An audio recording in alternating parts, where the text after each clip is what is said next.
Christ has died. Christ has risen. Christ will come again, but Christ is not here right now.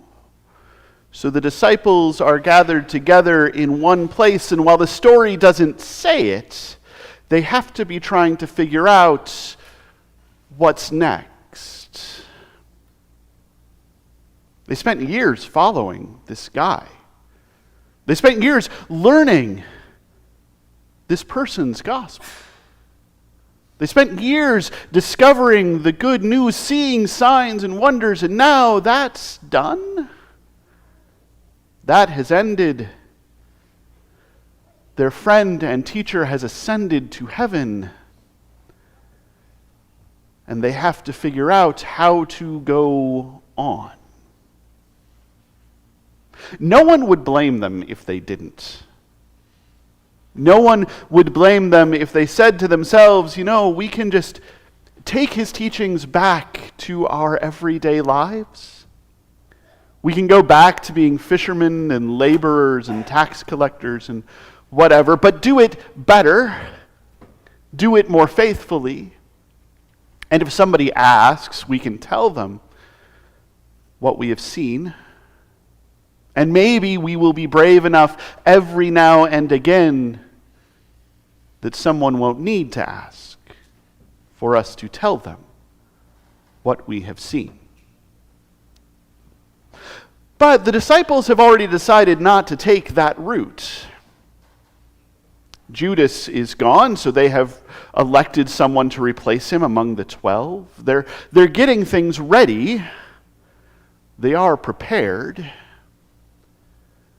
But they can't know what's next. So they are gathered in one place, talking about all of these things, all of these wonders, all of these miracles, all of this good news, all of this gospel. And all of a sudden, there are tongues of fire around them. And a tongue of fire settles on each one, and they find their voice changing. They're suddenly speaking languages that they don't know.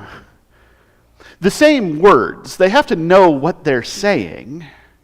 It's just coming out differently. And people are starting to gather. People are starting to listen because it's weird.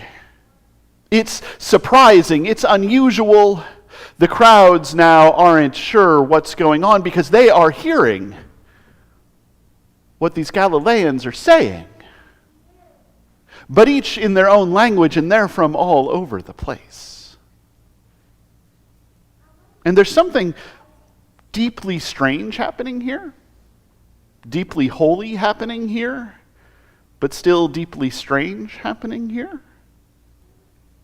Because I'm not confident that the number of onlookers, each with their own language, or at least a few with each group their own language, and the number of disciples is the same. It's not like there are 12 disciples speaking 12 languages, and 12 languages in the crowd. So people are speaking and people are hearing, and it's not matching up. Everyone is speaking something and hearing something, and everyone understands. And the crowd goes, well, obviously they're drunk. I mean, because you know how it is, right? Some of you have probably experienced this yourself. When you have had enough to drink, you become fluent in other languages. I have enough wine. My French is excellent. And of course, the other side of that is true. When somebody else has had enough to drink, you understand them better. It's a strange accusation. They're filled with new wine, so somehow all of this is working out. And Peter stands up and says no. I don't know which language he says no in, but he says no. We're not drunk. It's 9 a.m. Instead, something different is happening. Something miraculous is happening. Something wondrous is happening. Something holy is happening. Something deeply strange is happening. This right here is the moment when God is pouring out their Spirit on creation. When sons and daughters are going to prophesy. When some will dream dreams and others will see visions. Where God's word will pour forth. What we are seeing is not new wine. It is a new spirit. But it is, in that most holy of senses, new wine being poured into old wineskins. The disciples can't hold it. It is bursting out of them. Something new is coming into being, and it is surprising. One of the things that I am struck by when I read accounts of early Christians is how surprising it was. The theologian Tertullian has a bit in one of his books where he talks about how other folks, how pagans were responding to these Christians, these followers of Jesus, these weirdos who were wandering around doing stuff. He tells us that people would exclaim, "See how these Christians love one another." Because that wasn't how people lived. That wasn't how people did stuff. See how these Christians are willing to lay down their lives for each other. That's not how stuff worked. People were shocked by what these Christians were doing. A Roman emperor, Julian the Apostate, tried to import some Christian stuff into Roman paganism. He tried to set up the equivalent of food banks in the Roman Empire. And he couldn't get it to work. Because this thing that Christians were doing just didn't make sense in this Roman context. They didn't do that sort of thing. And so that fell apart. But of course, Christians kept doing it. This is the thing about this early Christianity. It is surprising. It is shocking. It goes against what people are used to. It causes them to exclaim, "What is this? Are those people drunk? With all of this hospitality? With all of this generosity? With all of this love? At least they're friendly drunks. What is this thing? And how can I get some of it?" I worry sometimes that Christianity, that the church, that this religion, that this idea has been tamed. I mean, some of that is because in some ways, we've kind of, sort of, tipped the scales. We're used to the idea of food banks and soup kitchens and homeless shelters. We're used to the idea that we should care for each other. We're used to empathy being a good thing. We're used to service being an important thing. We will require students to do service to graduate. Workplaces have outings to serve others. We send kids and adults on mission trips. Loving each other is a thing that is normal up to a point.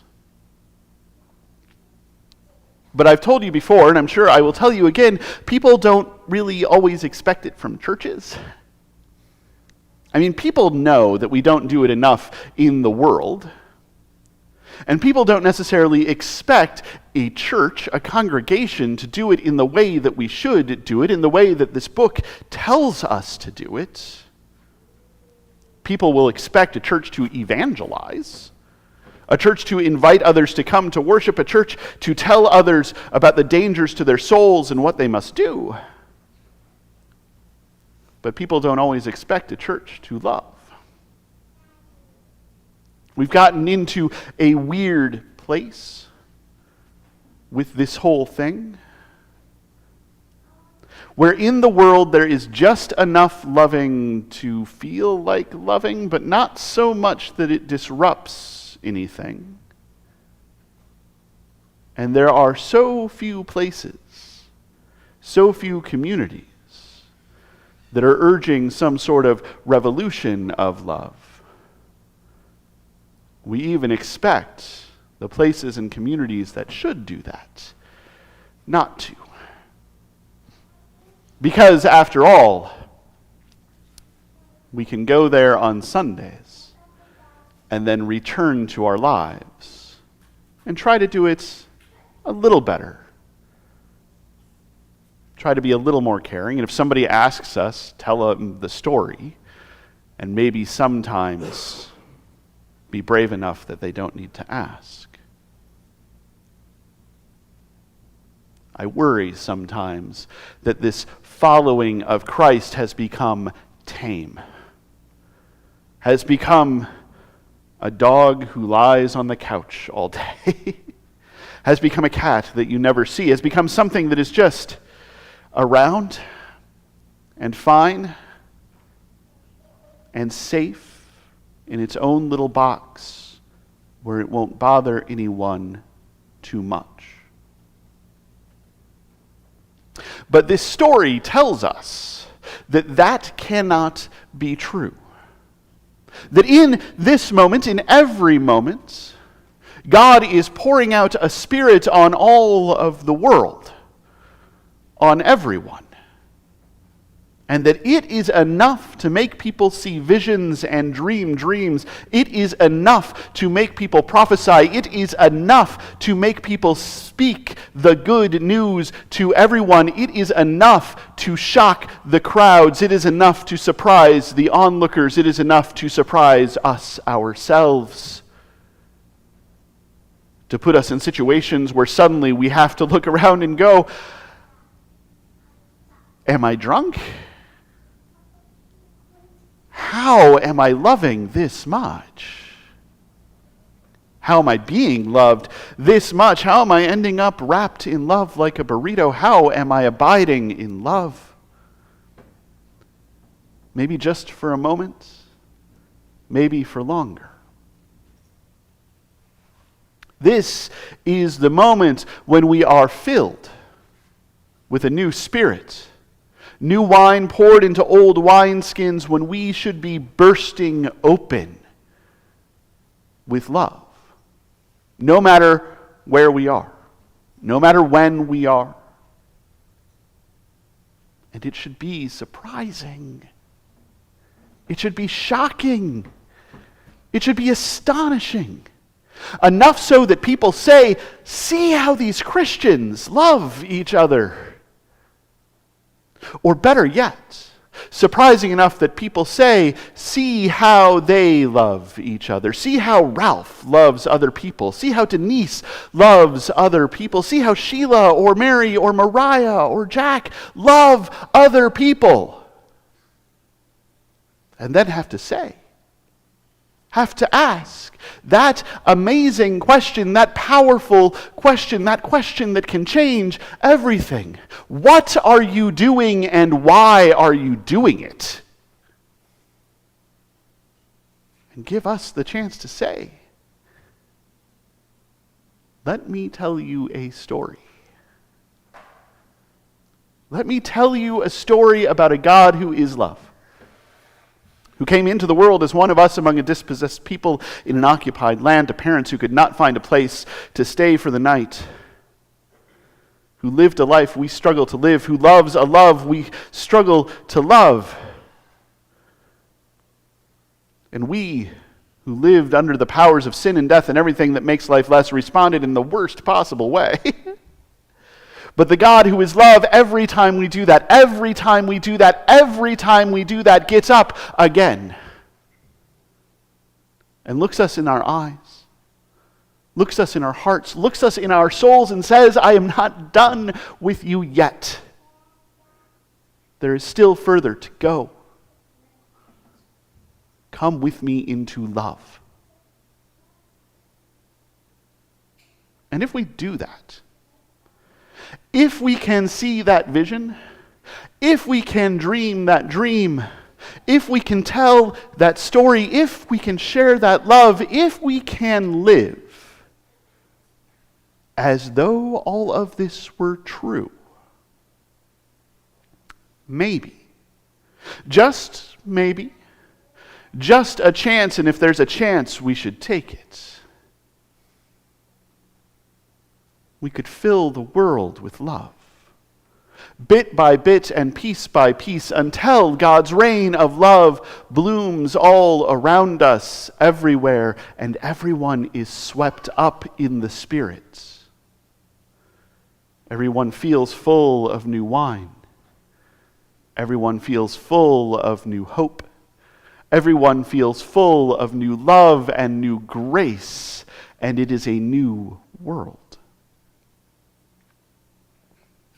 So I'm asking you on this Pentecost Sunday, on this birthday of the church, on this day when we remember the Spirit is in the world, I am asking you when you leave this place to go out and be surprising. Surprise yourselves. Surprise other people. So that maybe, just maybe, all of the folks in the world who have not heard this, who have not experienced this, who do not know this, might exclaim, do you see how those people in that church across the street from the school love each other? And love their friends and their neighbors, and love strangers, and love enemies, and love everyone. They must be drinking. But I want to get a piece of that.